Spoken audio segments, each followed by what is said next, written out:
13वें राष्ट्रीय अधिवेशन में सभी का स्वागत है।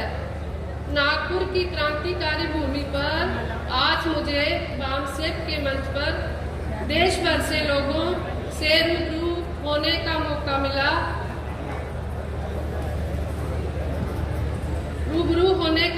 मिला।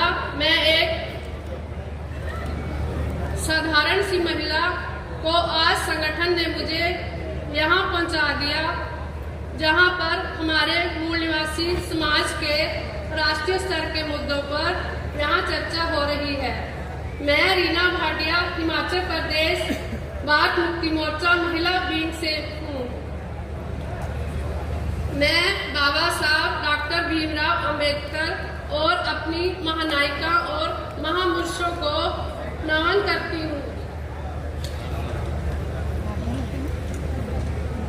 मुझे अपने विषय पर बात रखने से पहले अपने बहुजन समाज से एक बात करनी है। मुझे लगता है वह बात करना जरूरी है। वह बात है बाबा साहब भीमराव अंबेडकर जी के बारे में। मेरे बहुजन समाज के समाजी साथियों, जिस बाबा साहब ने हमें 4 बच्चों की कुर्बानी देकर हमको इतने बड़ा अधिकार दिया, उस बाबा साहब ने 10 बाई 10 का घर नहीं बना पाए। इतना ही नहीं साथियों, जब 6 दिसंबर 1956 को बाबा साहब का महापरिणाम हुआ, उस दिन बाबा साहब की डायरी को खंगाला गया तो बाबा साहब के ऊपर 3,65,000 रुपए का कर्जा था। साथियों, कर्जा क्यों था? क्योंकि बाबा साहब ने छत्रपति साहू जी महाराज को वचन दिए थे, अगर आप अपना पैसे से मुझे विदेश में पढ़ाते हैं तो मैं विदेश में पढ़कर भारत आऊंगा तो मेरी शिक्षा मेरे समाज के लिए होगी।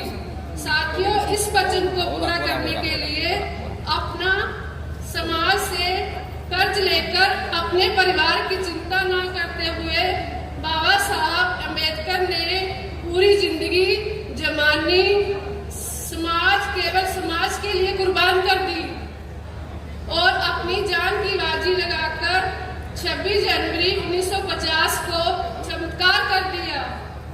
साथियों, पूरी दुनिया में कोई नहीं कर पाया। पूरे भारत का नक्शा बदल के रख दिया। 5000 साल में जो समाज अंधकार में जिंदगी काट रहा था, उस समाज में बाबा साहब ने पूरी भारत का संविधान देकर भारत के लोगों का भविष्य ही बदल दिया। मगर साथियों, इतना बड़ा चमत्कार ऐसे ही नहीं हो जाता। उसके लिए हमारे महान पुरखों ने लगातार 108 सालों तक अपना समय, बुद्धि, पैसा और हुनर, श्रम देकर निरंतर संघर्ष किए। इस आंदोलन की शुरुआत 1873 में सत्य शोधक समाज संगठन बनाकर राष्ट्रीय पिता ज्योतिराव फुले ने किए। इस आंदोलन का अंत 1950 में बाबा साहब ने साथियों, जिस संविधान की बदौलत हमारी जिंदगी में बदलाव आया, हम उस गुलाम से इंसान बने।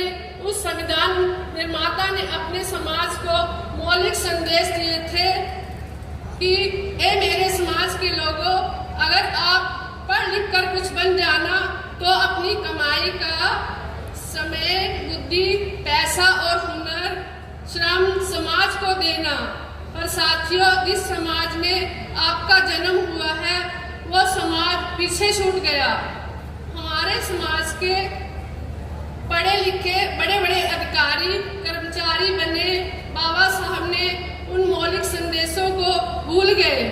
अपना समय, पैसा, हुनर केवल अपने परिवार पर ही खर्च कर दिया। इतना ही नहीं, जिस समाज में पले बड़े, पढ़े लिखे, अधिकार, कर्मचारी बने, उस समाज को छोड़कर अभिजात वर्ग बना दिया। साथियों, इतना ही नहीं साथियों, अनेक जगह केवल अपने परिवार के लिए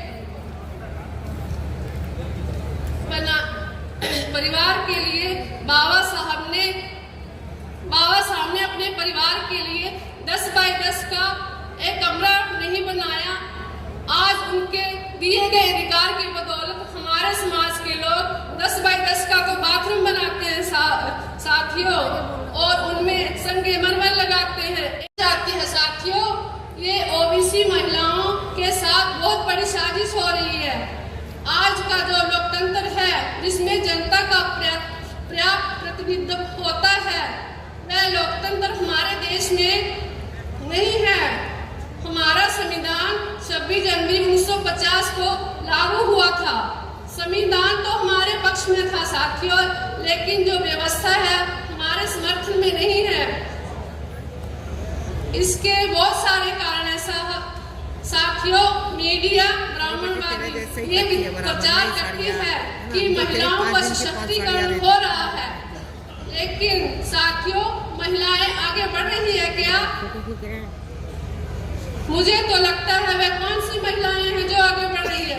क्या वह कांग्रेस पार्टी की महिलाएं हैं या भाजपा की महिलाएं हैं, या जो संसद में बैठी हुई जो संसद में बैठी जो कंगना रनावत है या हेमा मालिनी है या जया बच्चन जी है, क्या वो महिलाओं के अधिकारों पे बात करती है साथियों? अगर हमें 50% महिलाओं को 50% आरक्षण दे दिया जाए तो महिलाओं की समस्याओं का समाधान हो जाएगा। समस्याओं का समाधान होने वाला है, क्योंकि जो महिलाएं संसद में हैं वह ब्राह्मणवादी व्यवस्था का समर्थन कर रही है साथियों।